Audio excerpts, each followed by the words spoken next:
Okay, we'll get started. I'm Bob Bryan. I retired as an IT executive and got into bladesmithing. It was a hobby to do in retirement. I apologize for not bringing any knives and swords. I've got 2 knives here, but everything I own, or everything I've built has been sold, and I'm actually back ordered until they're right now. So most of the good bladesmiths I know are back ordered. You have to get in the queue and you wait to get your blade. There are a few guys that make stuff on spec, but this is all I have currently. So this was the 3rd knife I've made. I'll pass it around. Please, please, it is sharp. Okay, I didn't bring any band-aids and I probably should have. And this is a blade I'm working on. This is I think it's a 12-inch dagger. Obviously no handle and guard on it yet, but this is 320 layer Damascus. This one was my first experiment with Damascus. It was the 3rd knife I made. And it is hand hammered. I had almost no tool. I had a mandel, forge, a hammer, lots of sandpaper, and some pots. I didn't have any of the power tools or anything else. This is what you can do. It's very simple to. Now, it takes a long time.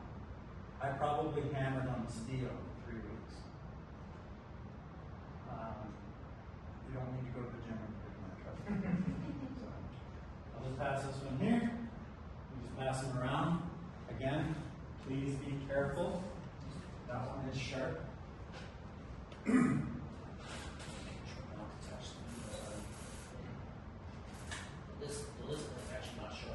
That one's not sharpened yet. I have learned you never sharpen a knife until you ship it out the door, because I have lots of scars from even dealing with them. I actually made a sword for a guy. It was for a wedding, and I sharpened it, and I tried to tell him when I gave it to him, I said, please be careful, this is sharp. Now a lot of people will get a blade, especially if it's something to put up on the mantle, and not sharpen it.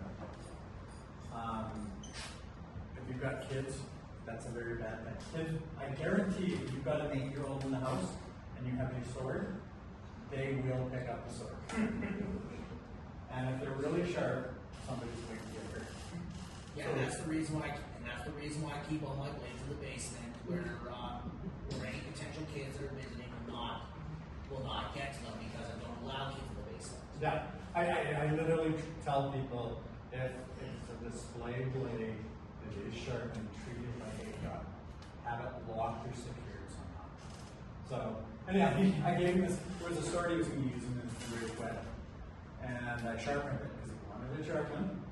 And then he sends me a picture from the hospital as he's giving himself 5 stitches in his hand. Sometimes you can't win. All right, this is what we're going to try and cover today. And that's my plan, but I honestly recognize that no plan survives contact, right? So literally, if there's somewhere you want to see this go, please ask questions. Stop me in the middle, ask questions, say, no, I'd really like to see something else. Okay? But we'll start off with some basic history. We're going to talk about safety. One of the things you have to remember, everything in a blacksmith shop is actively trying to kill you. You're dealing with temperatures in excess of 2,400 degrees centigrade. A natural thing that most people start off with, they end up with a really, really bad burn. And they end up with a really bad burn because it takes almost no time. And I just did this one 2 days ago. This is just one of the different types of hammers we use.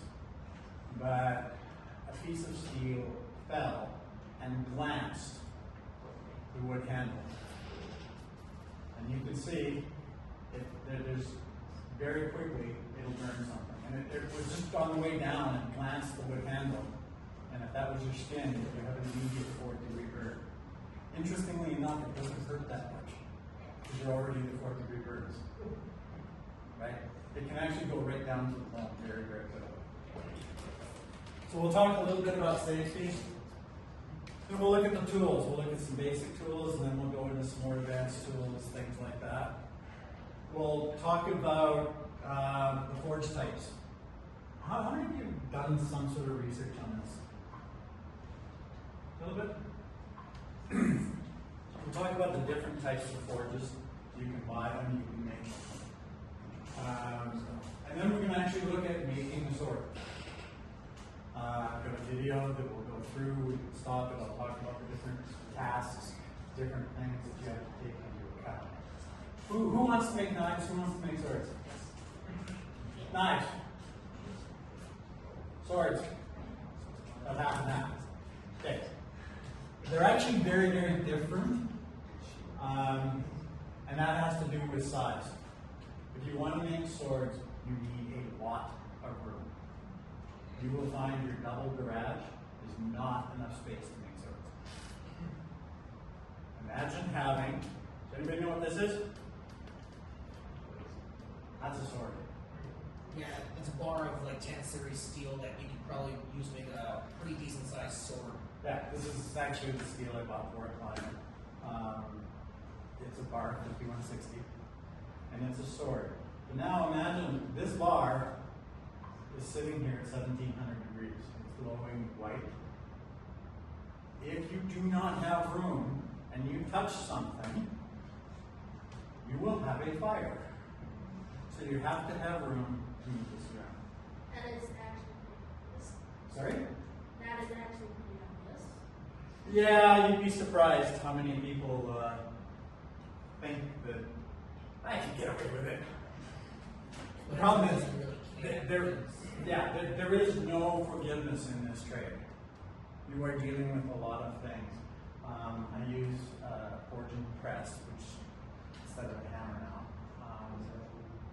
It is 16 tons of pressure. If you get your finger in there by mistake, it doesn't notice your finger. It'll take it right off before you have a chance to pull out. So everything in this is really actively trying to kill you. Then we'll talk about really what you need to get started. How do you get started in this, and how far can it go? Okay? And expected timelines. I'll be really honest. I have been doing this only 4 years. I get a lot of people tell me bullshit. I don't know. I seem to have an knack for it. There are people that have been doing it for 10 years and probably still win by themselves. So it really depends on how comfortable you are with tools, past experiences, have you done any fine detailed work, etc., etc. So, all right, let's get into this. Blacksmith. Why are we called a blacksmith? So go back to the 13th century or wherever, when we first started shaping metals, there were the people that worked with tin, silver, gold. They were called whitesmiths. Because one, they weren't dirty, and they were dealing with metals that were white. So they were literally called whitesmiths. Today we call them jewelers. Okay? People that dealt with iron, the black metals, were called blacksmiths. And that's literally where it comes from. Interesting fact, the blacksmith used to have more power in the local village than the mayor. Because if you didn't have a blacksmith, you did not have a village. He made all your tools, shod all your horses.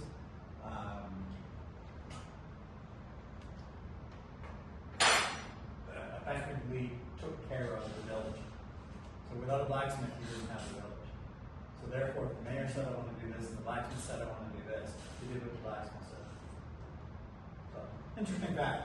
A bladesmith is really just a specialized form of blacksmithing. Okay? And I'm going to say something controversial. I think the blacksmith is more talented than the bladesmith. if you watch an artistic blacksmith work, my mouth still hits the floor all the time on what they can do with steel. But it's just to go around and look like in the old buildings, what they Oh. do. Like everything is just so decorative and amazing. And that's really hard to do. See, actually, I use a grinder and sanders and everything else to cover over my mistakes. A blacksmith that makes your nice grill work or your nice railings, or I think right up behind here, there's a nice gazebo. There's a nice gazebo that a guy in town, Sean Cunningham is his name. He's got a shop on the south side. And he does a lot of that. If you want a high-end house and you want that nice iron railing coming down the stairs, he'll do that for you. It's going to cost you $40,000. But it'll look gorgeous. Right? I don't know what the cost is. It might be more, it might be less. But a bladesmith is really just a specialized form of blacksmithing. I get started in this because I used to travel a lot for work. And when I traveled for work, I'd go to the hotel room and there was nothing on TV because you got the crappy hotel TV stations, and the only thing on was this new show, Forged in Fire. And so I started watching it, and I was talking to my wife, and I said, it looks interesting. And for Christmas, she bought me my first hammers and an apron and said, you should do that. So it's all her fault. But I got into it, found I seem to have a knack for it. So, Forged in Fire is really good. I was actually talking to casting, and that's COVID hit. So I was going to be on the show, and COVID hit, and put paid to that. Forged in Fire is a good reality TV show. Anybody seen Lord of the Rings? Yes. See all the blacksmithing in Lord of the Rings? About the worst example you can look at. We don't do that. Most of the blacksmithing you will see on TV is based on fantasy books, not reality. The reality is, when I'm into blade, I will spend 10% of my time hammering steel. The rest of it, if you were watching some of the videos when you walked in, the rest of it is me sitting there with files, sandpaper, that kind of stuff. Making fine detailed pieces to do things like the guard. The guard took longer than the steel. Right? But if you look, there's no gaps, it's a nice precise fit. That's what you have to get to. Right? So what they don't show on Forged in Fire, so here's what happens. You're going to be on Forged in Fire. You got to go down for a week. So that 1 hour show is shot in a week. You have to bring three identical outfits so that it looks like it's all one day. They cut out a lot. So they spend the first 20 minutes literally showing people hammering. And then they'll show maybe 10 minutes of people making the handle. The reality is the time spent is probably opposite. I know they say it's 3 hours each way. But if you take a look at a bladesmith, forging the blade is the easy part. It's making all of the other parts that turn it into a functional knife or sword or axe that take all of the time. So while Forged in Fire is wildly entertaining, it's responsible for getting a lot of people, including myself, into the craft. It is not based on the reality of what you will do as a bladesmith. At least me. Maybe there's other people, but at least me. That brings me to my last point. I am going to tell you my way. It's not the right way, it's not the wrong way, it is my way. It's everything I do. It's actually a registered trade. You can go to NAIT and take a class, and it will actually give you an education discount and everything else. Okay? But it is a trade. You can go apprentice at it. Now, there's very, very few apprenticeships. Most of them do exactly like I do that right here. That being said, remember what you see in movies and TV they're at least 120% inaccurate. How many of you have seen on TV where the guy continually hammers on it and immediately puts it in water, hammers on it? Yeah, I know you don't do that because that wrecks the steel. Yeah, wrecks the steel, and while I have lots of tools out here, my most valuable tool is heat. At no point do I ever want to cool off my steel. So when you see somebody doing that, the only time you're going to do that is at the very end when we do something called quenching. I'll talk about that later on.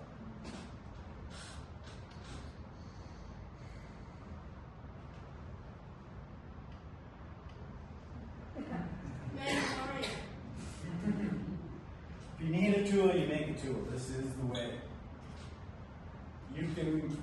This is not a profitable business. And you can buy just about everything. But you will go broke doing it. For example, I'll sell you this hammer for $200. Or you can make this hammer for about 30. You need lots of hammers.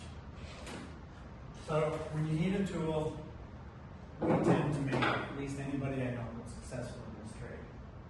You can buy lots of stuff. You can buy your forge, you can buy your press, you can buy everything you need. But realistically, your blacksmith or your bladesmith is a jack of all trades, because when you need a tool, you make a tool. Some of the other tools that I make, when I was making one of the swords, I needed some specialized sanding wheels. So I could run off and buy some, or I could make some. Okay? That way I make them the right diameter, the right size, the right length for what I'm doing. Now, I can buy this. I absolutely can go to Maritime Knife Supply and buy something very similar to this for about $60. This one was a piece of wood, old piece of steel. I have no idea where I got it from. So it probably cost me 30 cents. Right? This again was another place I needed to get in and do some fine detailed sanding. Scrap piece of steel out of the yard. Took me an hour and a half to make. Maybe less, I can't remember. Literally cost me nothing. And again, you can go buy all of this stuff. But I have found that every build I do requires some form of a tool.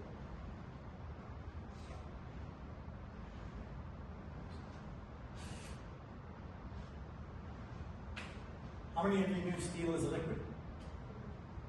Yeah. Enough pressure that you can deform steel.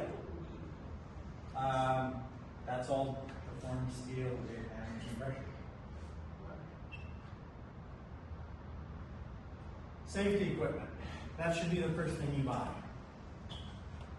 If you come to my shop, you don't get to come inside until you have these. These are steel-toe work boots. They come up over top of my ankle. And I'll be honest, I have always worn them. And I have a whole bunch of socks that, you can see, they have lots of little holes in the top from hot steel falling on my feet.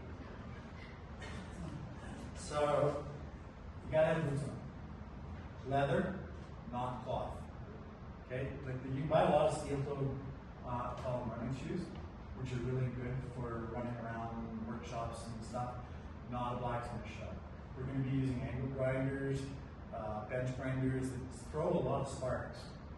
And you need to land on this, and you can see the shoelaces get burnt away. That could be your foot. You must have safety goggles. Absolutely must. Whether we're hammering, grinding, quenching, just about anything we do, we'll throw hot pieces of steel in the air. If you're grinding, the steel that comes off is hot. If I'm on the milling machine, the little chips that come off are hot enough to give me burns. They land. Ever wonder why almost everybody in a bladesmith shop wears a hat? It's because they land on your head. And I would rather it land on my hat versus my head. So, safety glasses are a must. Those are the two that you must have. I'll also insist that you have an apron, a leather apron, not a cloth one, cloth curtains, and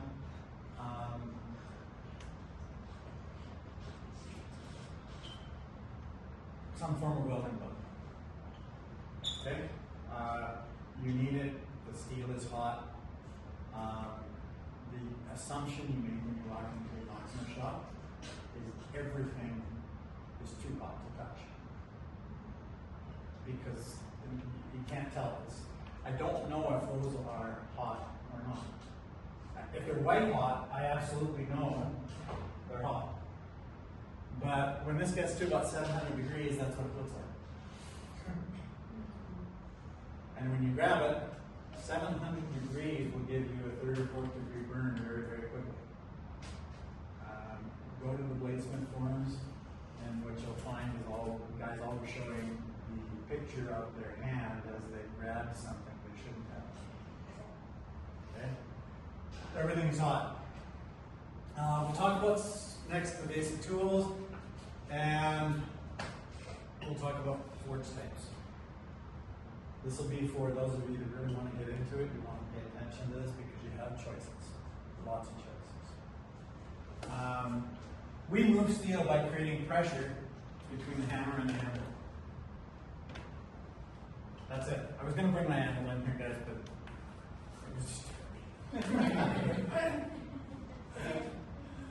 honestly, you can get away, or you can go buy an anvil from Princess Auto for $400 or $500. That's not a bad anvil to get started with, honestly. What will happen, like everything in life, if you buy a boat that's 18 feet, you want a 20-foot boat.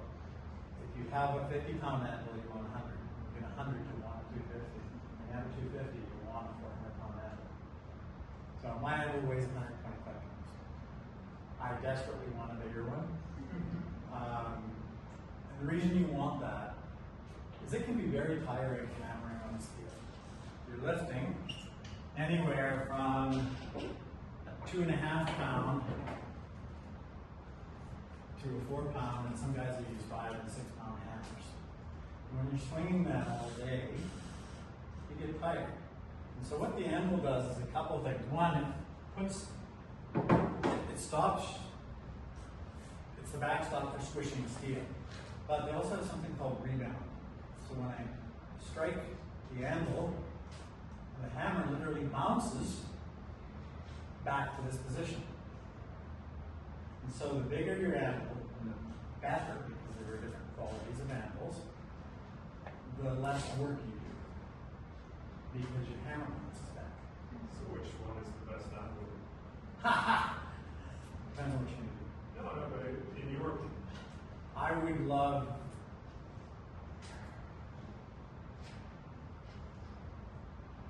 to get one of the old Holland anvils or something like that. But the reality is, so anvils, you typically think of them as price per pound, right? And it's pretty easy to pay $6 to $15 per pound, depending on what type of anvil you get. For starting off, honestly, Princess Auto has some great starter anvils. And what I really, really recommend, there are companies that make a living selling you things like hammers, anvils, or I'll call them people that think they want to get into this. Don't go out and spend your life savings on tools. And I'll talk about which tools you want to make sure you get high at. But things like hammers and anvils, you can spend a lot of money. Forge and Ferry supply out in Spruce Grove actually sells a bunch of stuff. But he's selling higher end anvils. I think the guy in Mohican sells a bunch of anvils as well. If you are patient and you watch Facebook Marketplace, you will find anvils up here. If you're not the first or third guy responding, chances are you're missing out. But occasionally you'll find somebody cleaning out a farm shed or something like that, and you'll get a good deal on an anvil. And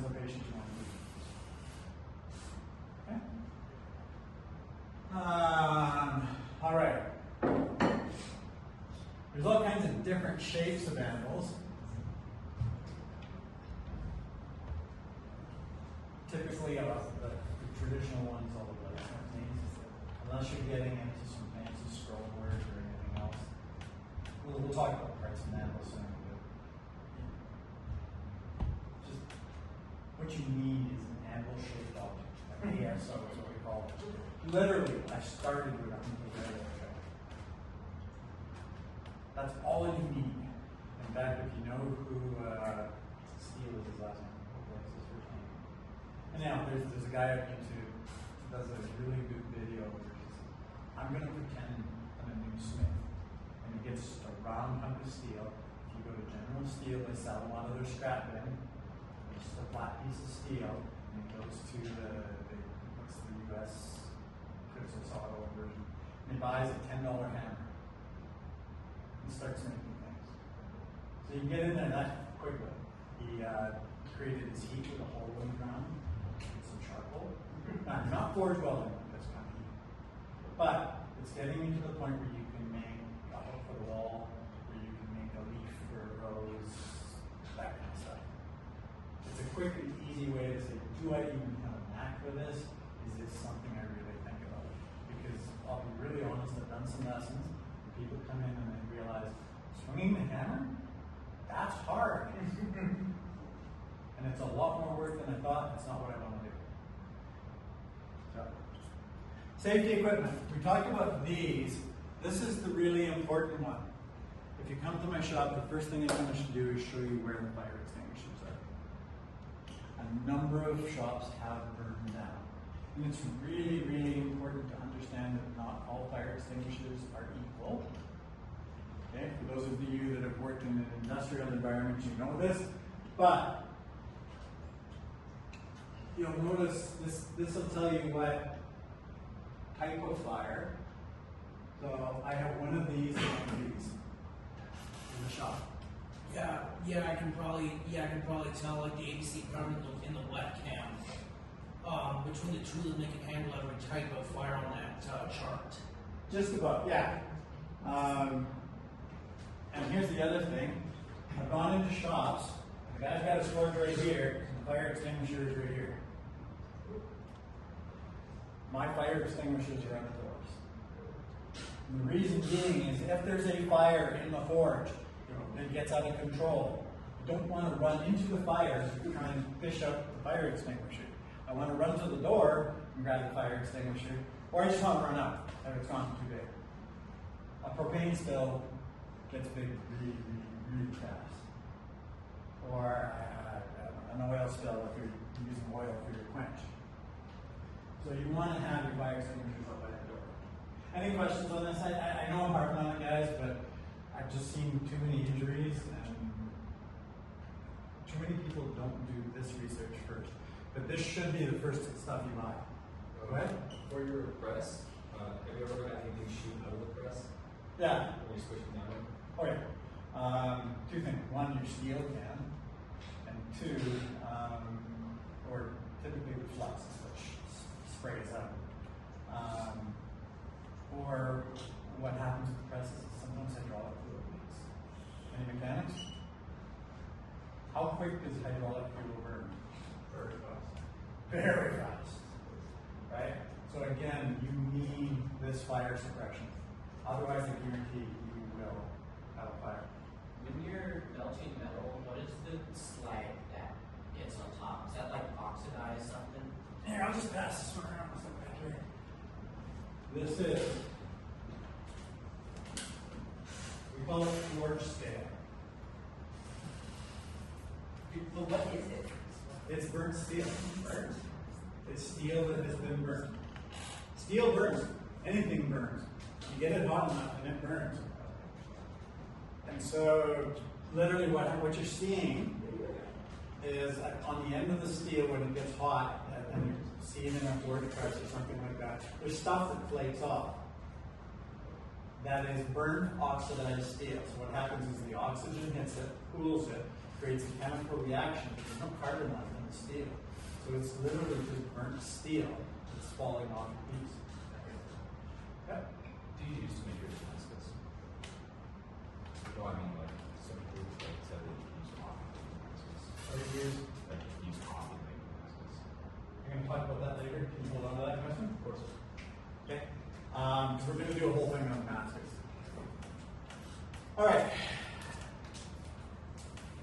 Anatomy of a knife. You probably hear some words, and I'm going to just go over this really quick. The only reason I want to do this is because if I mention it, I want you to understand what part I'm talking about.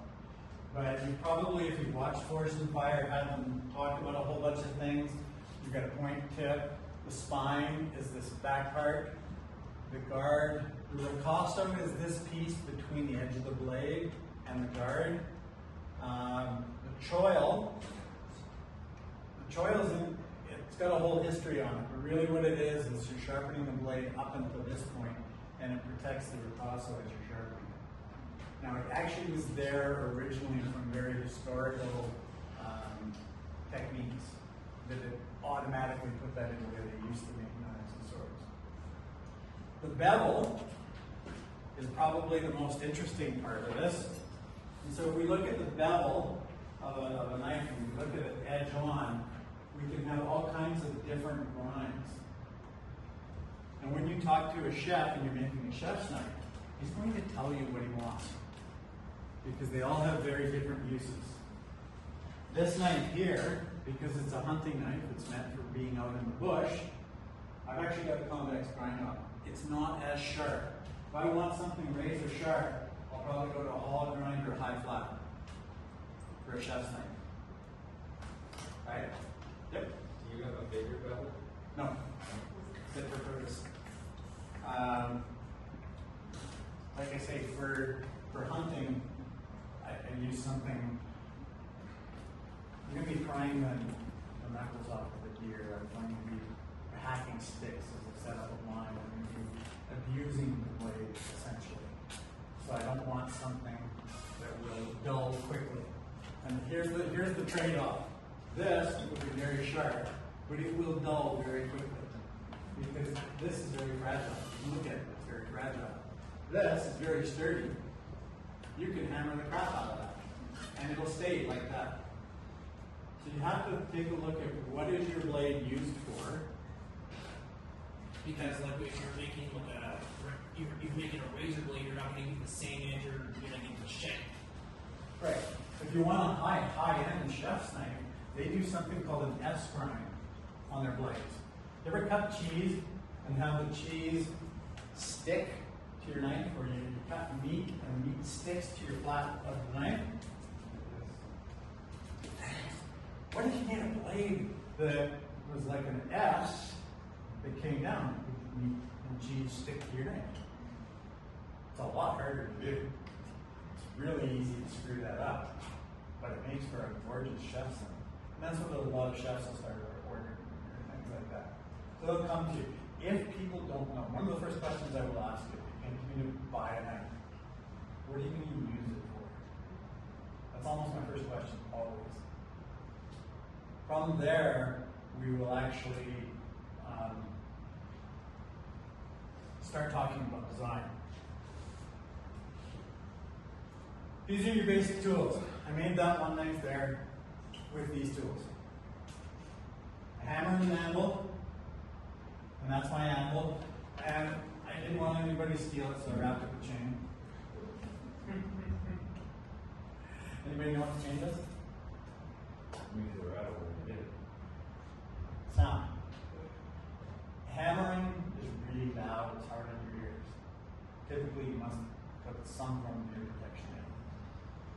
So, what the chain does is it absorbs vibration.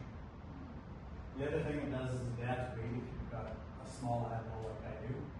And then the other thing you can't see under here is I've got some very powerful magnets underneath the tail of my anvil. Now what that does is, again, and you have to put the right number of magnets. You can't just put 18 under there and go. You hit your anvil, add one. Hit your anvil, add one. And then you'll notice, oh, wait a minute, I have to go back one because it wasn't loud when I had 4 magnets on it. Okay?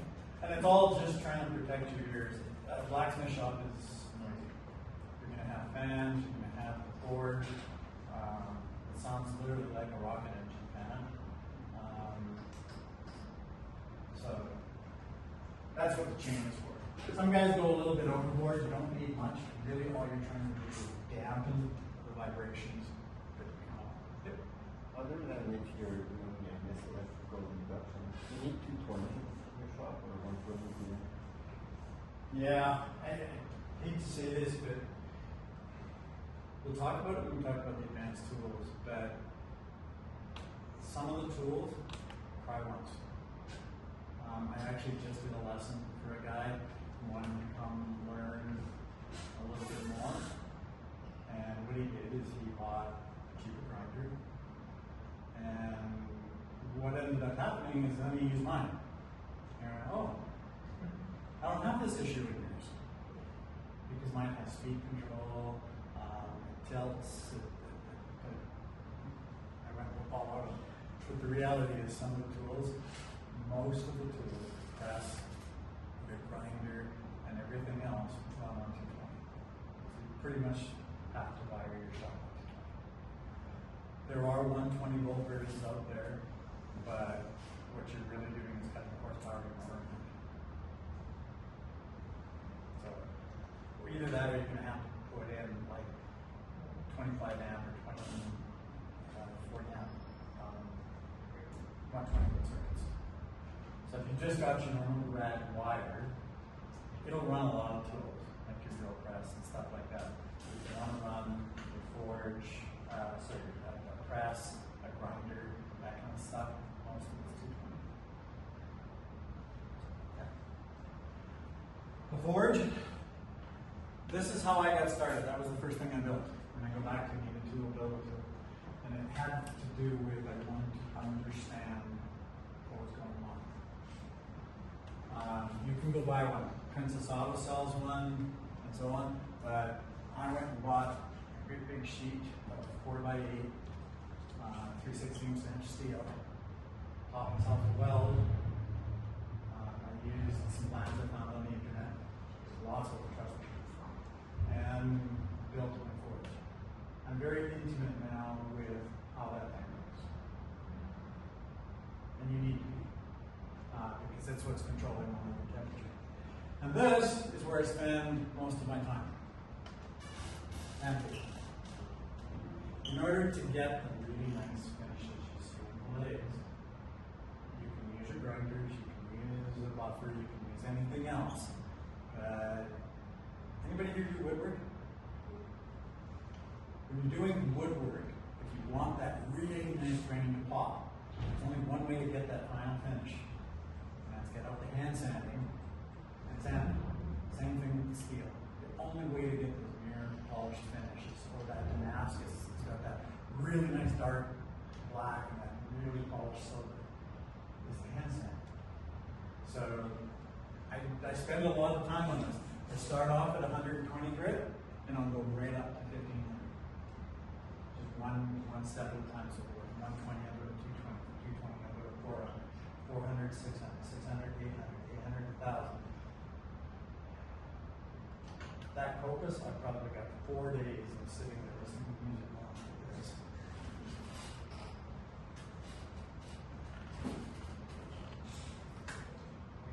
Hammers. Some people think that that is some exaggeration of the number of hammers blacksmiths have or bladesmiths will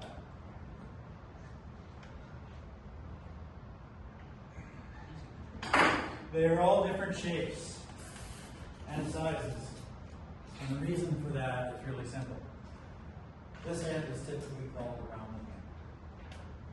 So if I was to hit steel,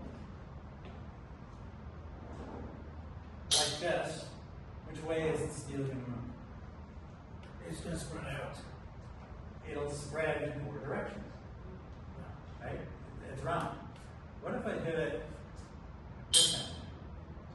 You don't want to spread in the 2 directions. Only Then if- it's parallel to the Yeah. The opposite of this part, P. yeah. Okay? Anybody know why this hammer is canted at about 45 degrees? So you don't have to twist your hand at 45 degrees? Buy the man a cookie. So what happens? The traditional hammer you buy looks like this. But if I'm sitting here, I'm sitting here at an anvil like this, and my piece is here. Look at how I have to hold my hand. in order to strike perpendicular on my piece.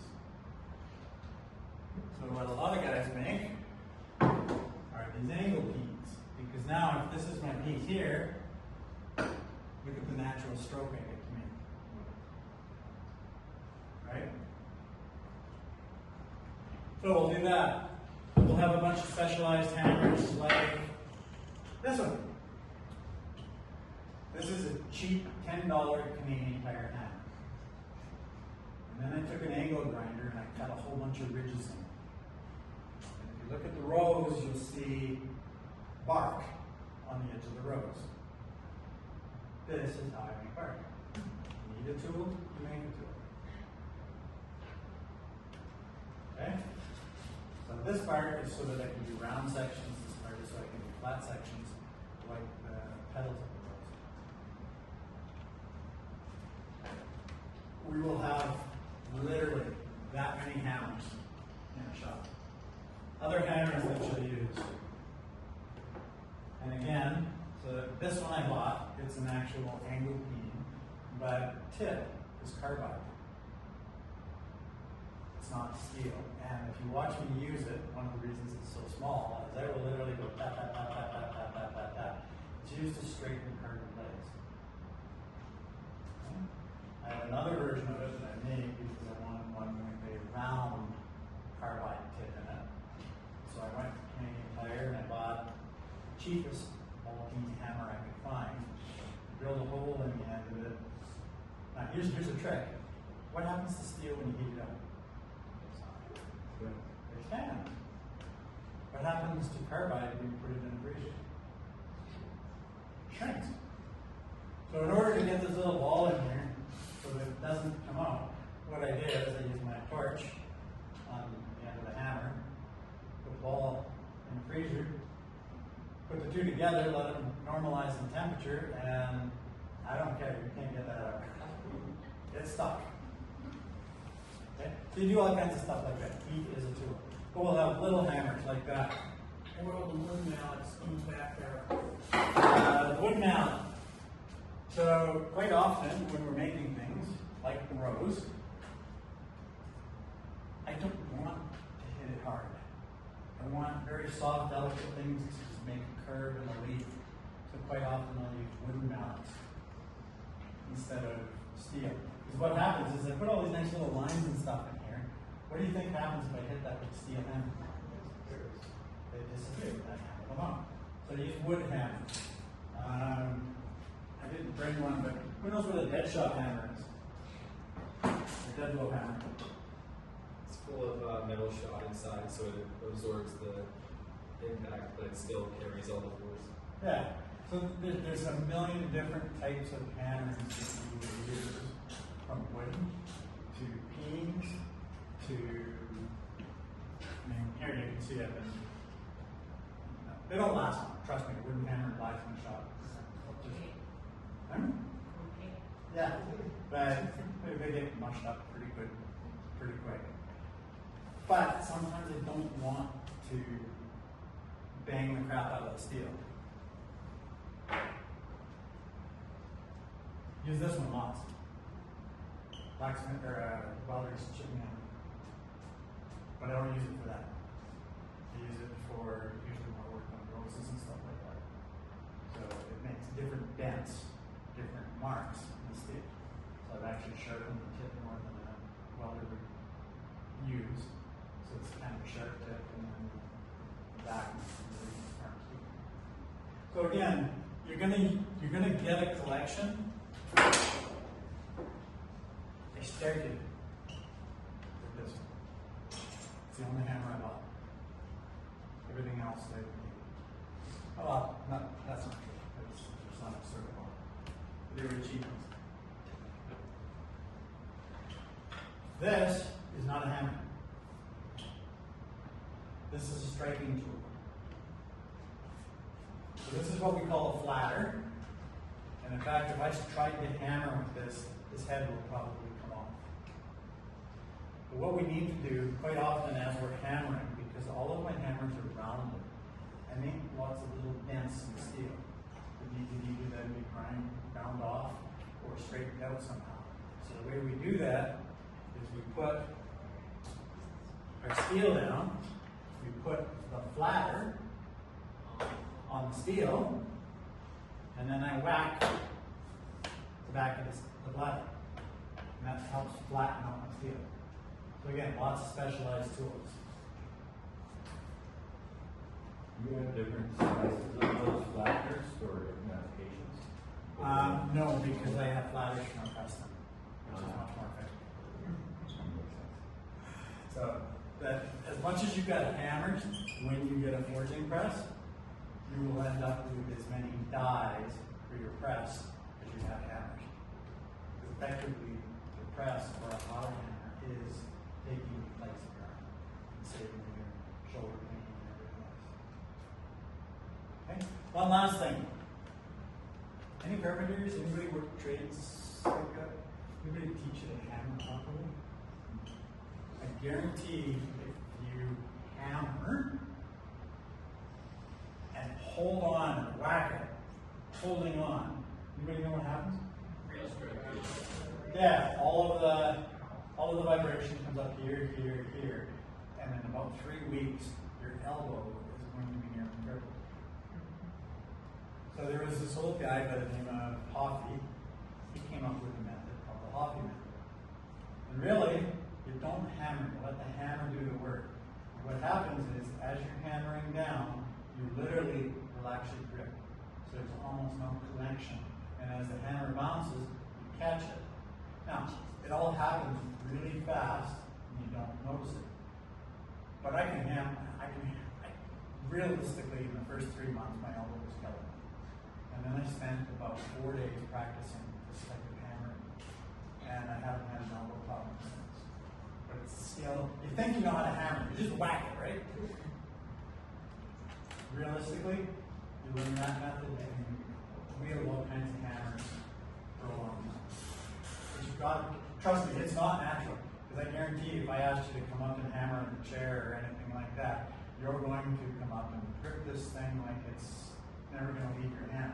And you're going to whack it. So really what I want to do is break that connection. The other reason we use wooden handles, so you can go buy hammers like this. This is a horrid hammer because there is such a solid connection between the head and the shaft. Not only that, it has what people think is this really nice grip material. I did a set of lessons for a guy, and after the first day, his hand was raw. And this stuff was just chewed up like crazy. Wood. There's a reason we all use wood. And all you do is throw some boiled linseed oil on once in a while, and they're good to go. That's the reason they don't black or axe. Absolutely. It looks pretty, so if you ever buy an axe and you're going to do some serious chopping, sand off all that lacquer. Yeah. And you can tell my hands aren't that calloused up. I'm doing this full time now. If you do it properly, you're not wearing off the skin. Anvils. So this is a London pattern anvil. Typically what you'll see is it has a hole called a hardy hole. That's for us to mount tools in the anvil. So most of the tools you look at will have a square, and you'll set a tool down there, like a cutting tool, a butcher's block, anything like that. And what that does is it attaches your tool to the anvil. Okay? If we're drifting holes, in other words, punching holes in hot steel with another piece of steel, we'll usually do it over the hardy hole so that it can go through.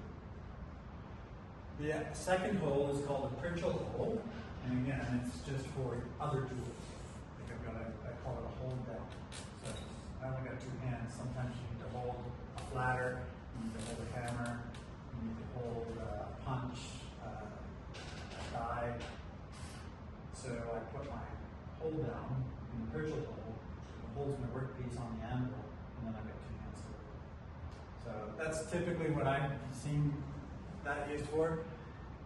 The horn is round. So just like the hammer has a round spot, if I wanted to make steel longer, I use the horn because it's also round. And again, if I hammered on the flat part, with the flat part, it goes all four directions. But if I had two pieces come together like that, one being the horn of the anvil, the other being the hammer, which way does the steel move? The other thing we use the horn of the anvil a lot for is curving things. So whether I'm making a wall opener, a hook, I'll put a piece of steel over the horn and hammer around. And sometimes you do a little bit of gymnastics. The other thing that you'll do, and especially by new anvil, you won't want to do this, but trust me, do this, is take at least one edge of your anvil and round it over about a 1/4 inch round. Putting sharp bends in metal creates stress points. Stress points work. So what I will have is one side of my anvil is square, but the other side is actually rounded over. So take an angle grinder and just round over. Start small if you're afraid of really touching your anvil. If it's a used anvil, chances are somebody's already done this. Right? So round over that edge of the anvil. It'll give you a lot more options for creating pieces. That sort of thing. What's that? Anybody got a really nice coffee scoop made by a blacksmith or anything like that? It's called a swage block. And so for the blacksmiths, the guys that make all those grills and everything else like that, they sometimes need to make round indentations, rounds, sharp E's. So what they have is a swage block. It's an anvil. It weighs anywhere between 50 and 200 pounds, depending on what you buy. And you use it to create cup shapes, curved shapes, that kind of thing. If you really want to get into armor and making stuff like that, you will absolutely need something called a wheel, an English wheel, which is effectively a round anvil that has a different curve on your surface. And that's how you get all of the different round armor pieces. Okay? Any questions on anvils? Literally, you can start with just a hunk of steel. So, I took a picture of my shop just to show you how clean it is.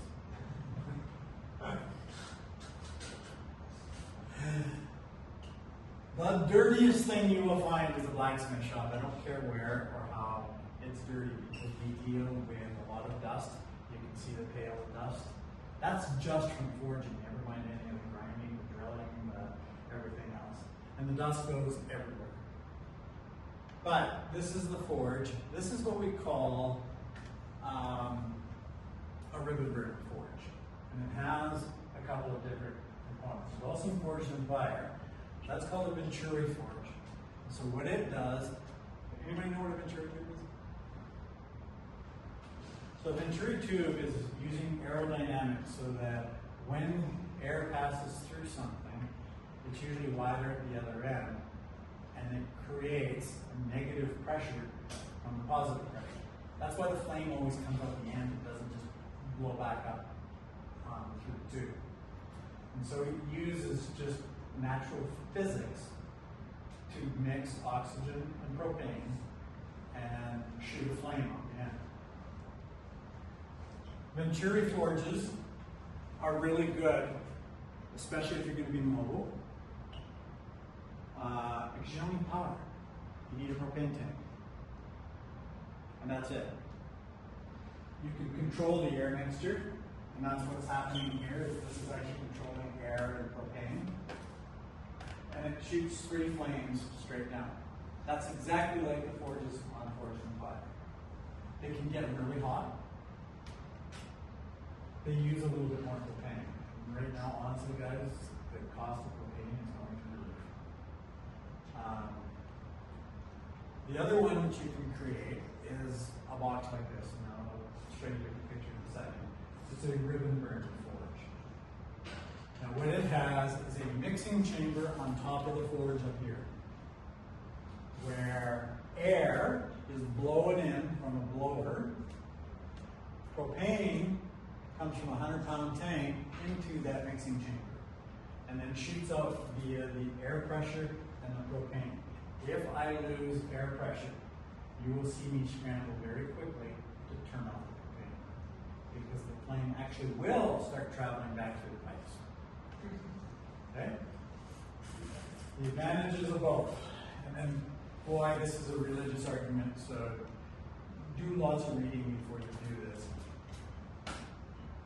I believe, this is my religion, I believe your ribbon burner forge will get hotter and it will use less propane. You have more control over the propane and air mixture, because you have control over the amount of air and the amount of propane. And you're not using propane pressure to pressure the system. So if that makes sense.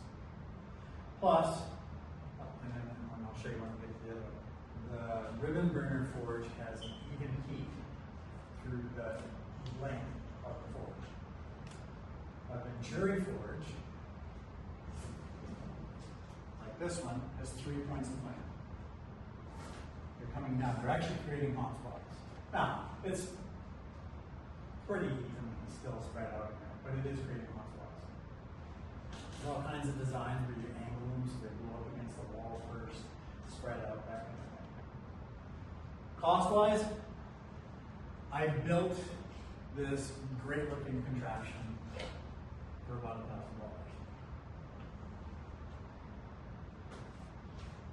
You will probably, you can start off with smaller propane tanks.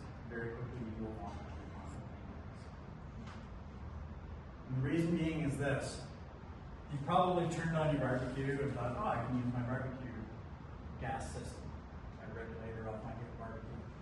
The problem with your gas on your barbecue is it only gets to about 2 pounds per storage. I think that's the maximum. I run my system at 6. If you run a Venturi system, it might be 8 to 10. So you need a regulator that will give you that much pressure. You're burning a lot more gas than your regulator, trust me. Right? That's how we're getting the temperatures in excess of 2,000 degrees. So you need to buy a proper regulator. The problem is once I start sending that gas out of the propane tank, what happens to gas as it expands? It's cold. It gets really cold to the point where if you're using small tanks and you increase that volume very quickly as you're running your forge, the bottom of the propane tank freezes solid. So you'll see guys quite often have their smaller propane tanks sitting in a pot of water or a pail of water or something like that, or adding more hot water to it to keep the propane from freezing, because you're running it at very different pressures. Okay? But realistically, 100-pound tanks, 100-pound tank lasts me about a day and a half. So that sounds quick, but then throw it back. That's only 10% of me making a blade. Right? So I don't forge solid for a day and a half. I might forge for a day. And then the next 9 days, out of 10 days of making a knife, is all of the sanding, filing, making the handle pieces, that kind of stuff. So if you take a look at the 2 forges, you can see there's a ribbon burner forge. It's got multiple little flames coming out of the burner. That's a Venturi.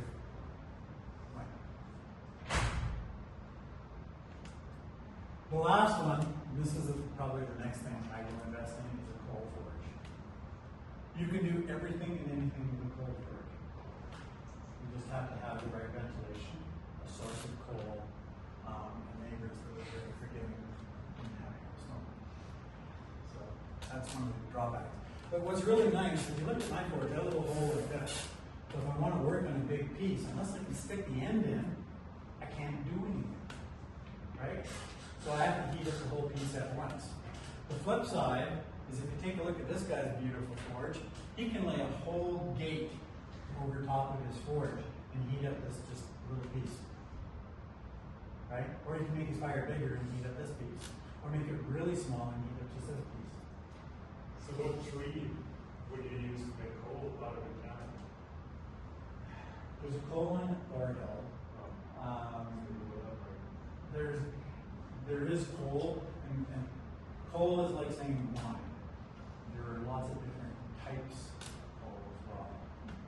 But unfortunately, it's getting harder and harder because it's environmentally not involved. But it's. He's doing it for centuries. I agree. And quite honestly, that is the next thing I'll probably bring into the shop is a coal forge. Just because of its versatility. Having both forges is great. Any questions on these two? We'll talk about this one. And this is for all you rich guys in the room.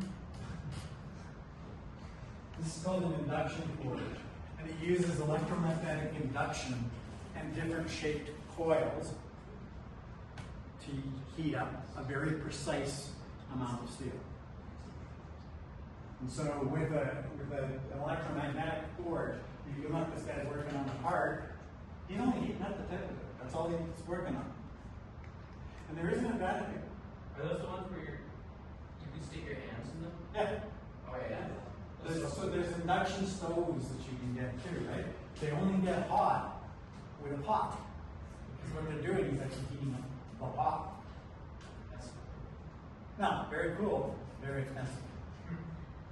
Okay? So you can easily spend 15 grand on an induction forge.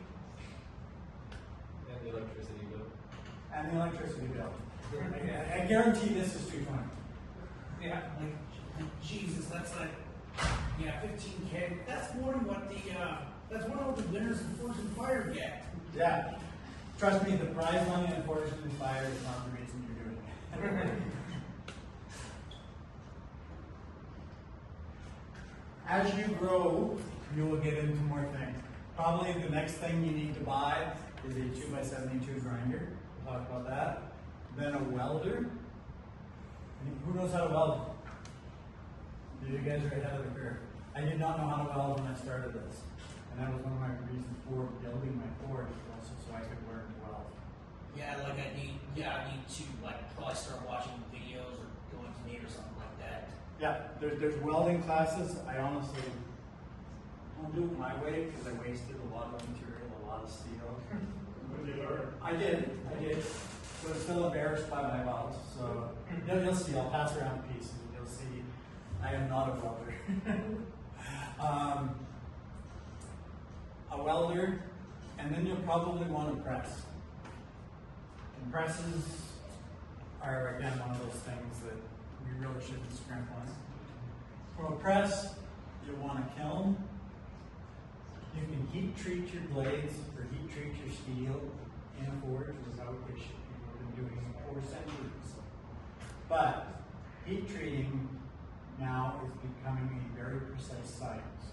And so with a kiln, I will absolutely put in 1500 degrees, soak it for 20 minutes, let it air cool, put it in 1475 degrees. I guarantee I can't do that in the heat of my forge. I'll be within 50 degrees either side of that, but I won't get it from just holding it in the fire. Will you Okay? buy a hammer? Right? Will you buy a hammer? Instead of the hydraulic press, will you buy a hammer? Like A hammer is better for, so as a bladesmith, I find a press is better. You can do both, all your tasks with either a hammer or a power hammer. Power hammers are very expensive. I guarantee if you're trying to run this out of your garage, you're not buying a power hammer. You need to do two things with a power hammer. If you put a power hammer on your garage floor, you will be replacing your garage floor. Okay? In a shop with a power hammer, and my shop. I haven't put it before yet, but I actually have a spot where I'm gonna go to college as a concrete for underneath the power hammer. It'll have a lot of rebar in it. There's a lot of force there. It's a big, heavy machine banging away in your concrete. Your 3-inch garage floor will last 2 weeks. And it's loud. They're very loud. They run either off of, if it's a true power hammer, it runs off of air pressure. And so it's actually quite loud because you're running usually a great face compressor, and that's why it's on those. That'll be loud in itself, but then just the cylinder filling with air, releasing air is loud. So, I could run one in the country where I am now. And then the last thing, and this was my latest toy, is a combination milling machine and metal. And it allows me to make a lot more of the nice delicate parts. And that's a whole nother learning curve. So you never stop learning.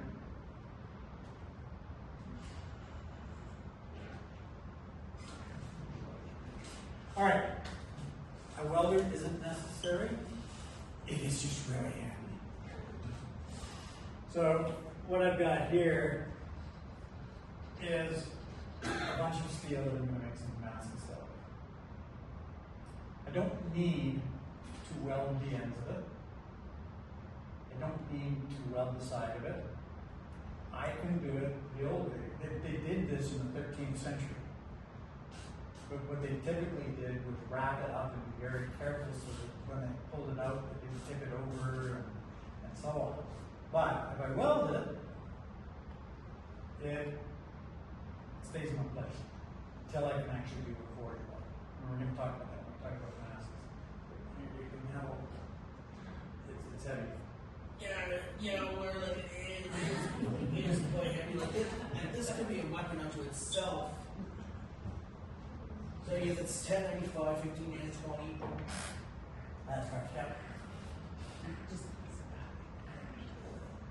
A welder, I started with a $300 welder from Canadian Tire. That was my first welder. Make welder. You can do everything with that. You do not need to go out and spend $5 grand on a new welder. That's nice. Nice, but you don't need to. What I did just buy is a combination welder, and I would really suggest looking at this. It'll run you about $500 for what we call a cheap one. And that is a TIG welder, a stick welder, and a plasma cutter, a combination welder. All three of those tools will give you a lot of options that you don't have. And you get them for $4 or $5. If you watch the marketplace, you can probably pick one up cheap. But the TIG welding is really nice because it doesn't introduce any sort of fillers. And now you welder guys are probably going to say, yes, you use fillers. No, I don't, because really what I'm doing for stuff like that is I'm just trying to stick the steel together. I don't care if the weld fails. I just need it to stay stuck long enough for it to heat up. And if I don't use filler and I just use the TIG to stick it together, then I don't have to grind off the non-target steel that I inject with filler. So I use the TIG welder. Actually, since I got the TIG welder, I probably use the TIG welder more than anything. Use the MIG welder about 10% of the time. If you want to see an example, and I'm going to post this later, guys. I made a trench knife for Soldier Out East, and you can see I had to do a lot of welding to make the D-guard for this knife. Sorry, come on, wait. Let's speed up a bit. Sorry. Next one. A workhorse. You will spend hours and hours and days and weeks and years in front of your grinding. You will spend an inordinate amount of money on the grinding belts. The 2x72 is the one place you do not scrimp. So you get at least a 2 horsepower motor. An absolute must is variable speed. Tilt is a really nice feature. 2 horsepower and variable speed is, to me, the minimums that you're looking for. And then the problem is, it's like anything, you are going to start accessorizing. And it's all the accessories that you start to make if you go bankrupt. So you can make a tool, make your tools. Because you can order a 2-inch square piece of aluminum with a hole and drill a hole much cheaper than you can buy. Okay? So this is the one place you don't. It creates a lot of dust, and I'm going to throw a warning in here because I've seen guys try and do this. They take a woodworking vacuum system or dust control system. You cannot use that. We are shooting red hot sparks out of this thing. And if it goes into any sort of system that isn't designed for metal dust, it won't take long. Okay? If you want to see one in use, again, there's a really good link here where I do the bevel on an arming sword. This is one where I'm not just never enough. So this is your forging press. You can buy them. The most common brands is Coal Iron. You probably see it all over the place. There's a number of different brands. This one is 16 tons. I used to have a 12 ton. I got lucky. I actually won this one in a raffle. There was a guy who had a shop burned down, and I did a raffle. Raised some money to help get it back on its feet. And I ended up winning. So I sold my 12 ton, I got a 16 ton, and now I'm on a 25 ton, so that I can on a 50 ton later.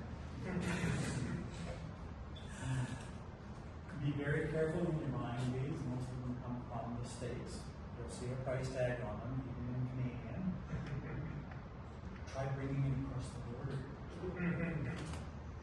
That was my challenge, because this actually comes from Indiana, I think, something like that. I thought, because I got really smart, I was like, how much is shipping to Canada? And told me that bullshit. I know a guy in Montana, so I went to visit him, had it shipped to Montana, threw it in the back of my truck, and I thought I could just cross the border by declaring, yeah, I got a torch press in the back. It's not like bringing a t-shirt. I sat there for about 4 hours filling in paperwork. So, it costs a lot to bring it across. So, if you see a price tag of $6 grand in the US, it'll cost you between 2 and 3 to bring it to Canada. That's just one Canada. So that effectively raises the price by about 30 to 50%. Yeah. Yeah, so if you can find one used around here, absolutely look at it. And you can see, these are what we call the dies. And I've got different, this is a set of squaring dies. I'm sorry, it's getting really washed out on the screen here, but these are all different shapes, just like your hammers are all different shapes. And so, if, for example, if I buy that set of dies from Coal Iron, it's about $275 US, and then I gotta bring it across the border. Or I can buy a block, 5160 or 4140 tool steel, spend a little bit of time with my welder and the grinder, and make it for $40. Okay? So again, need a tool, make a tool. This is where I probably save the most by making it, and that's your kiln. You can buy kilns. For those of you that want to do swords, you will probably need a kiln. It'll be really hard to do a sword in a forge, heat treat. So make a kiln. This one I made specifically to do swords. I've got a whole video set on how I made this. I've got the plans on my website and everything else if you want to borrow them. But what it does is it allows you very precise temperatures. And when we do heat treatment, what this allows me to do is literally put in exactly what my target temperatures are. So that when I'm doing things, we do things to the steel, and they don't show you this part on Forging Fire. They show you the guy quenching it. But before you quench it, you have to do something to normalize. So what happens is I'm heating up the steel, shaping it, heating the steel, shaping it. I'm changing the crystalline structure of the steel. And I'm building up intense stresses by hitting that hot steel with a hammer and causing it to reshape. What I need to do is take all of those little molecules and effectively evenly space them out again and make them smaller. What happens is you heat them up and it cools off and heat up. The crystals start to grow really big. So what I really want to do is shrink them back down into nice fine grains. And then I get a knife that won't break through. So we do something called normalizing. And then we quench it. This is the one everybody wants to see. And the reality is it should be boring. The big fireball you see is usually an indication that it's too hot. That they've blown past the temperature. A lot of times. Yeah, I've seen that a lot on Forge and Fire, where somewhere, at least one of the Smiths in round one, they put the knife in when it's like hot enough to be forge welded. Yeah. So if that's what the count allows me to do, if I need to quench something at 1400 degrees, I dial in 1400 degrees, let it soak for 10 minutes, take it out, and I know I'm at 1400 degrees. And usually there's a little puff of smoke as you put it in the oil. Now the reason we're using oil is to control the cooling temperature of the steel. And Yeah. again, changing that chemical property that exists. And we will use different temperature for different desired characteristics. So again, what are you going to use your knife for? Right? Yeah, I've also seen a lot of Smiths on Forge and Fire. They ended up doing a water quench either accidentally or deliberately, and if the flaws, if the cracks in the blade don't get them eliminated in round one, they usually end with a broken blade when Jay bashes them on some hard stuff in round two. Yeah. It's a really important process. And the other part they don't show you on Forge and Fire is something called tempering. So after I've quenched it, usually the blade is very hard. And it's very brittle. And so what we do is we actually remove some of the hardness in the process called tempering. And again, it's applying different heats for different properties. How we get this is really simple. I use something called the Heat Treater's Companion. It's a free app you can download. And you type in the type of steel, for example, this is 5160, 1520, 1084. And you type in 1084, it'll give you all of the characteristics and applications. It'll go on telling you what temperatures you should forge that, so you don't crack the steel as you're forging it. And then it'll give you a heat treatment practice. How do you want to heat treat this, and at what temperatures, and what should you use? So, one of the things you see on TV all the time is the throw of water. The problem with water is it cools steel much, much too quickly, and the steel breaks from the stresses of cooling. And so we use different oils to control the speed with which the steel cools. What kind of blades would you play tempered? Sorry? What kind of blades would you play tempered? So clay was usually used to stop the quenching process. And what you did is you wanted the edge of the blade hard, but you want to keep the spine of the blade soft. So you put clay around the outside, and it usually creates a discoloration called a hammer on the blade, and it creates typically a tougher blade. Now, there's one other thing though. You know how you get that nice springy blade that you can bend and snap back? You get that from the hardening process. Most steels, if I take one of these steels right now and I actually bend it, guess what's going to happen? It's going to stay that way. If I heat treat it and I bend it, it'll spring back. So I don't want it in some cases use cut, sometimes I do. Again, it depends on the purpose of your blade. Like you probably don't want to be doing that the differential heat treatment thing with 5160 spring, but It really depends on the blade. I just wanted to check Celeste. I always do this. We're supposed to be done at 3:30. I'm going to keep going. If you guys have to get out of here, go. I'm good to go. Yeah. Okay. Sorry, I just always do this. Yeah. So the kiln is where I actually do all my heat treating. I protect my brand. I like having things at exactly the right temperature. And you can see, the minute I opened the door, this was at 1600 degrees, how quickly you start losing heat. I lost 30 to 40 degrees by opening the door. Okay. We use the heat app and we quench the sword. If you actually want to see some stuff getting quenched, click the link in the presentation. I'll have it on our website. But again, all I did was pull the sword out of, and you can see the sword's only a dull red. It's not glowing white or anything else. And when I actually throw it in the quenched oil, it's going to just smoke a little bit. That's it.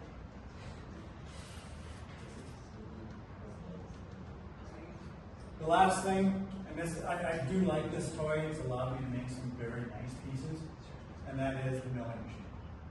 So it allows you to spin, drill,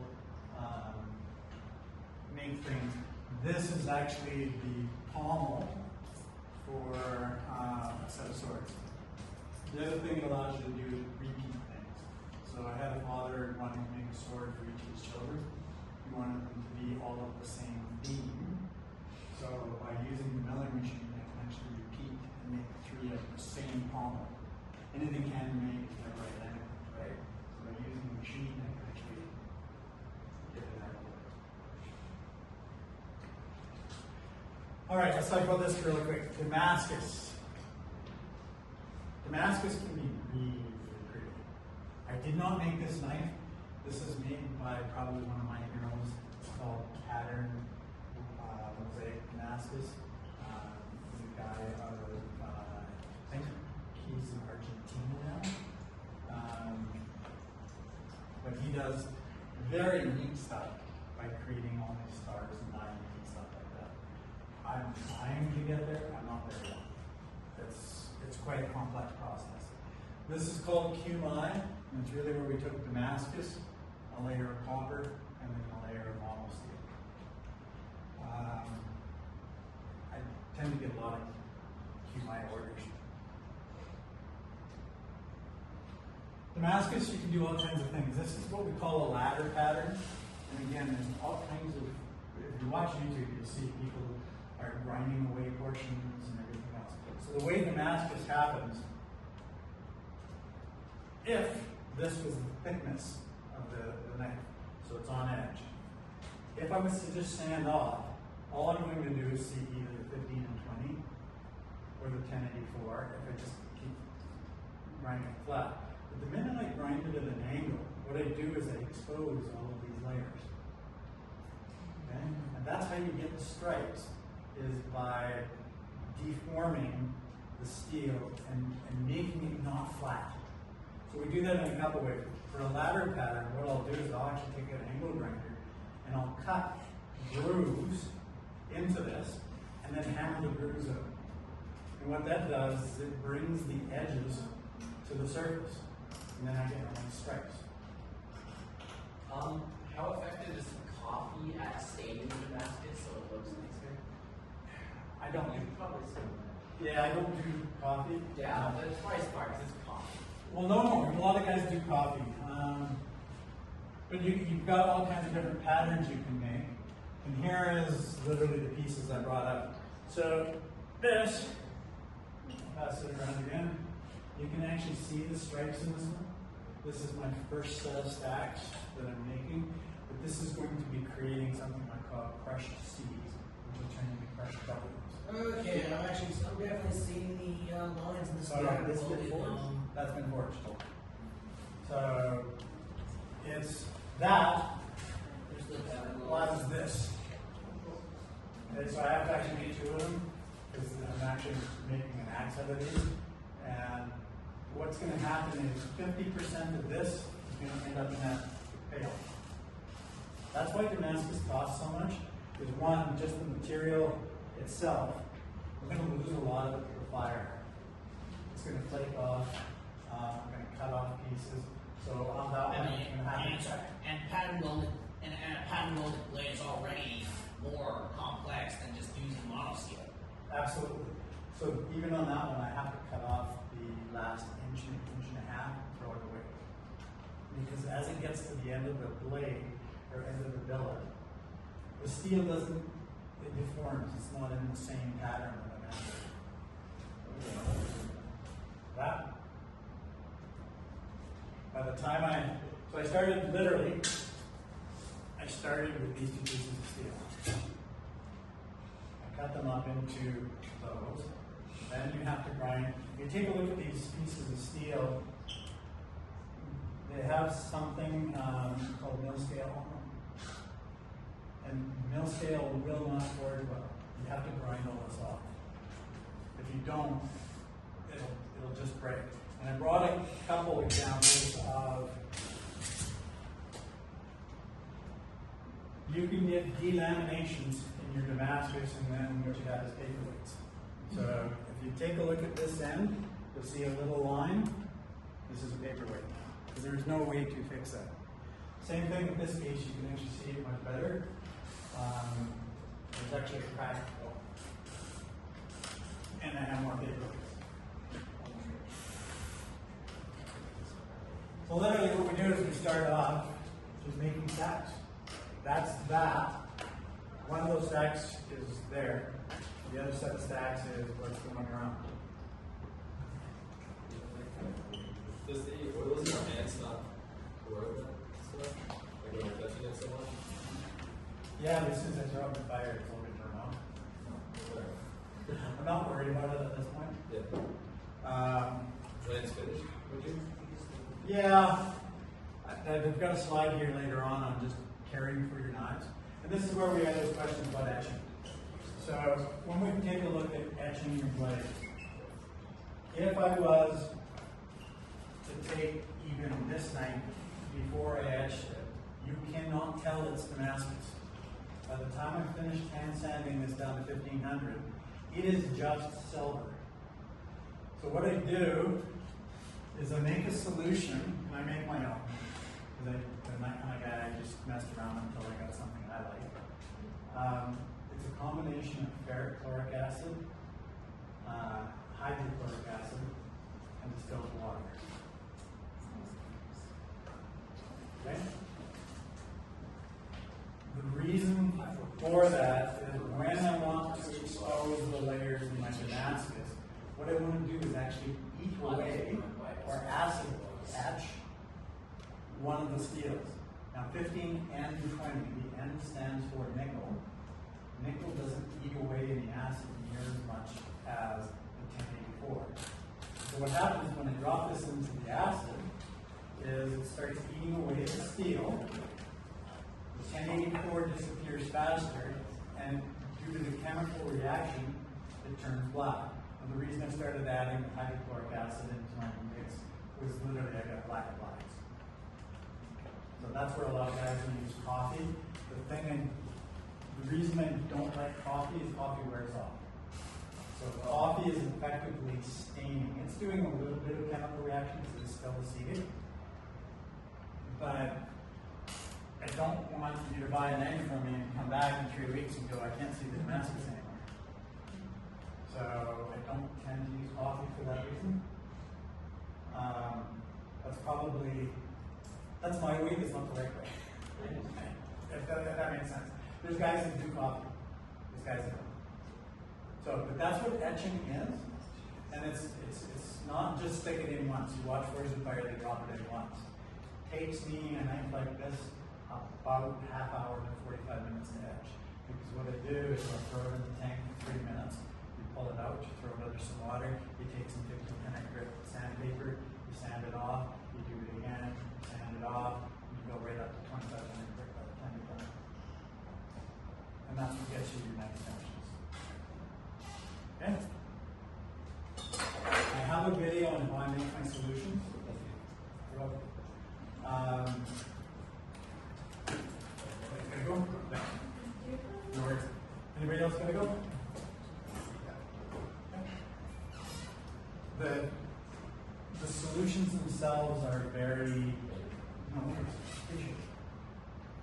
The solutions themselves are cheap.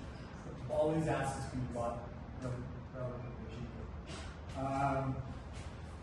Or you can go buy it, all pre-mixed. It's a lot more money. And you do need to, you need a lot of it, especially if you're going to get into doing swords and stuff. That's a pretty big key too. The other thing I'll say, when you make your own etchant though, buy distilled water. Don't use our tap water. Our tap water is not pure water. There's a lot of other stuff in there. So go buy some distilled water. Yeah, because you probably don't want to be putting fluoride into your solution. Right. So this is part of that set of candles. This is what we call stabilized raw wood. It's got an inlaid gold wire. So it gets a little pricey. But you can do some really nice things. I've etched it with the guy who put arms from his family. My plan was originally to just go through this video, but I'm going to say if you're really interested, just click on the video, go to my YouTube channel, I've got the video there.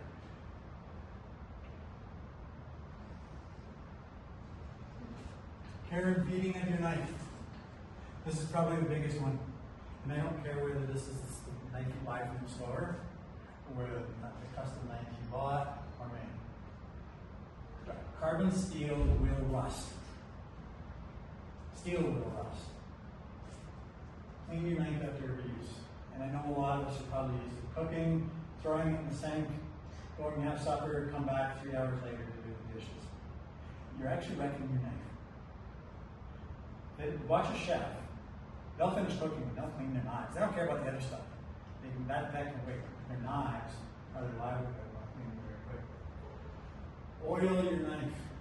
Don't dry it off. We live in horrid climate here. It gets hot, it gets cold, we get condensation. You need to put some oil on your knives.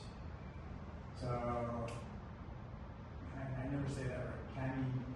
Camellia oil Camellia oil. is probably one of the best you can use. I'll be honest, I use olive oil. Just because it's handy, it's quick. But for all of my food grade stuff. Okay? For my non-food grade stuff, I gun oil. So if anybody you shoot at all, or you just want some, put on a Canadian Tire or a shooting store or anything like that, gun oil. It's designed to protect steel. That's its job.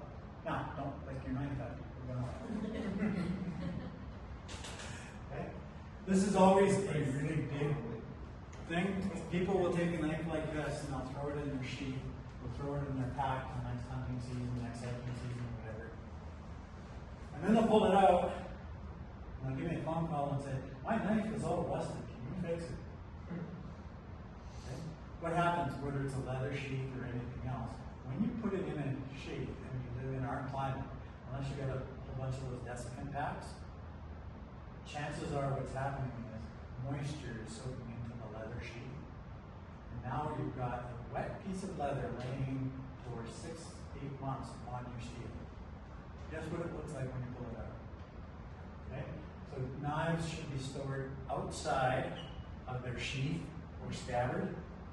Okay? By all means, I'll go hunting for 2 weeks and I'll leave it in the sheath. But when I'm not using it, it just gets set on the shelf outside of the sheath. It gets oiled and set outside. How many of you notice that knife is oiled? You can barely feel it. Yeah? After you oil your knife, how long do you wait or need to oil it later? I use my knives enough that I don't worry about that, but I would say every 3 months, make sure you throw, especially in our climates. We go through these desperately dry seasons. We go through these horrid moist seasons, and we get a lot of humidity in the air. And so I would, every 3 months, just wipe it out. Let it go. There are some really good commercial grade, the guy that I sold a set of swords to, he's actually a chemical engineer, and they make a metal protector. I have no idea what it's called, but he did tell me that I probably don't want to buy it. So, good stuff probably, but museums will probably do stuff, that kind of stuff. Again, depends on make sure you understand if you're going to eat something. Okay? Keep it sharp. There's all kinds of statistics to show that a sharp knife or a dull knife will hurt you more than a sharp knife. And that's due to the pressure you typically need on a dull knife. Yeah. So what happens with a dull knife is you start putting lots of pressure on it. Because you're putting so much pressure, it slips. And now what you've got is your other hand out here, or your leg, or whatever, but you're putting lots of force already. If you use one of my kitchen knives, I can just let it set on top of the tomato and it will start slicing through. If I cut my hand, yeah, I do. But I only, again, just cut into the skin of it. I don't go down the bone. So keep your knives sharp. And again, store them separately. Getting started.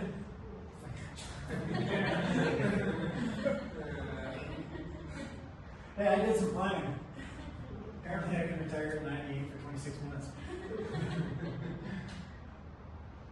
First thing I would suggest is take a class, and I don't mean this class. This is what I call a level of exposure. Go take a full weekend or a full 1 week class. It is worth the money to talk to somebody that knows what they're doing. And there's two options. There are a bunch of what I call group classes. That's what I took to start with. Here was the downside of the group class. You are only going as fast as what I would call the lower 1/3 of the class. If you are good at this, you're going to be waiting for instructor time for quite a while.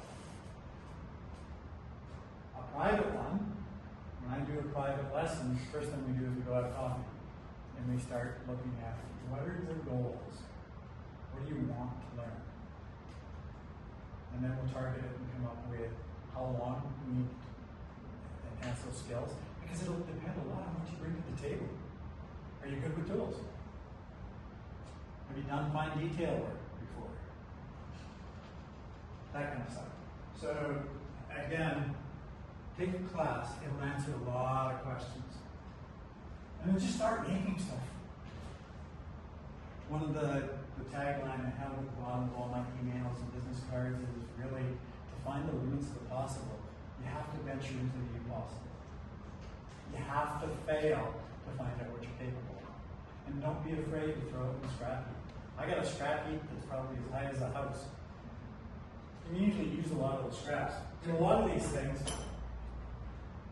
these are all just scraps cut-offs.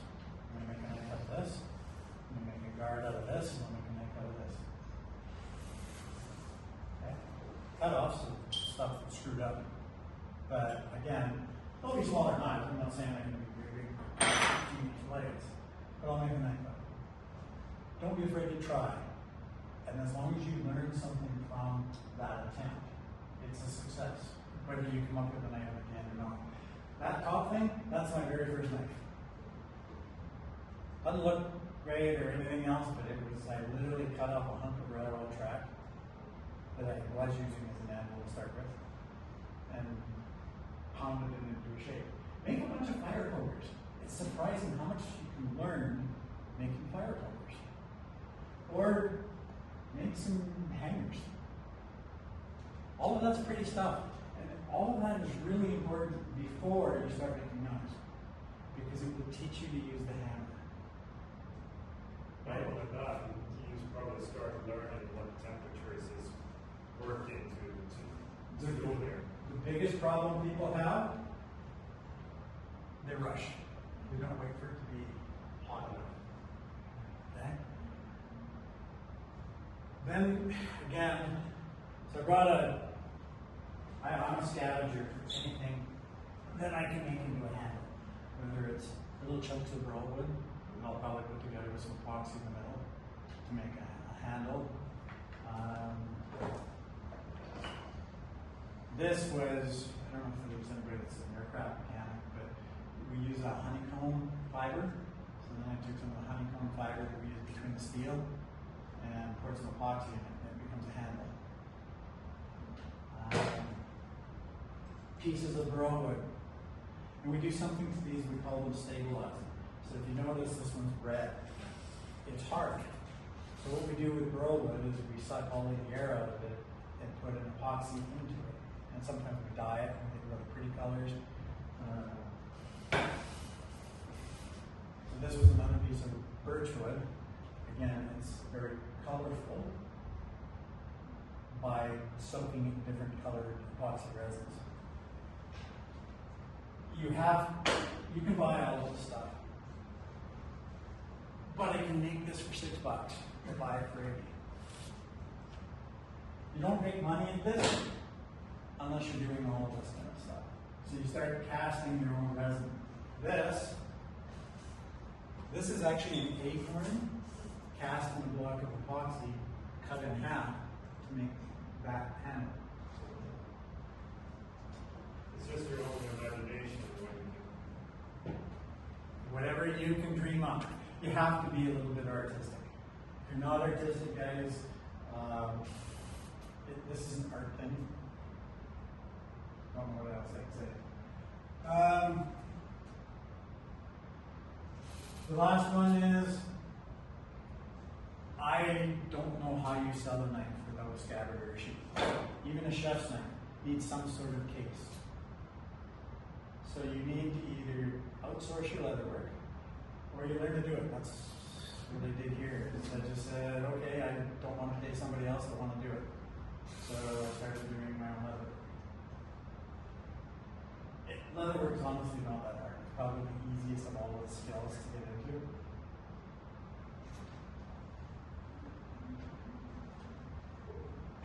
And I make stuff. Probably my best seller are these roses. I don't know how many I've sold, but they sell, especially Mother's Day, Valentine's Day, Christmas, weddings, anniversaries, funerals.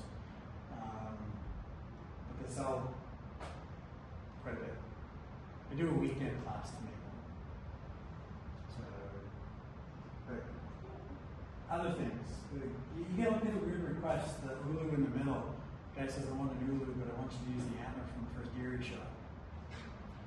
Well, the antler was horrible to work with. What you can't tell there is it had some tines sticking off of it to make it really impossible to work with. So I actually cut off the tines and then sat there with a Dremel and little paintbrushes and dyes. And you can't see where the tines are anymore. What's the image on that side? I can't see what it is. Spear. Spear. Huh. So you get all kinds of weird requests, guys. I had one guy didn't go through with it, but he had a motorcycle and he wanted a backrest for the passengers.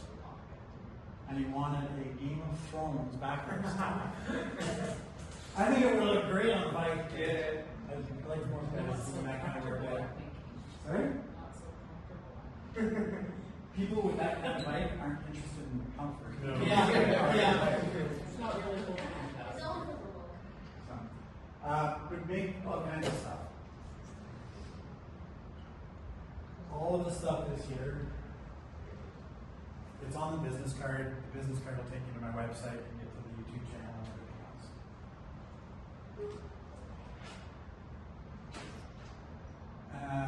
We've been answering questions. Anybody got any burning ones?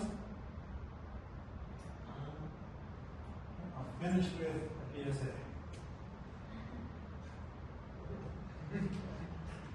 April's procrastination awareness month. And guys, feel free to reach out. You've got my business card. I hope this was. It was great. Thank you. If you would all have, can we just please send out feedback from the library? It was so great to have Bob here. If you like these minutes, please let us know, and then you can plan for more.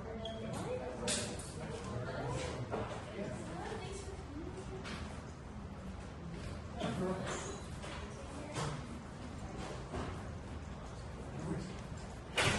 Oh, sorry.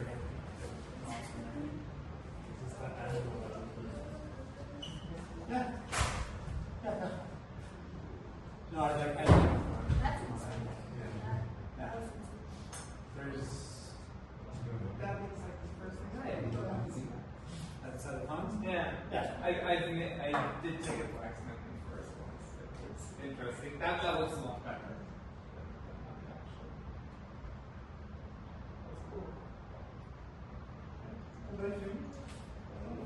Accidentally announced the. Thanks a lot.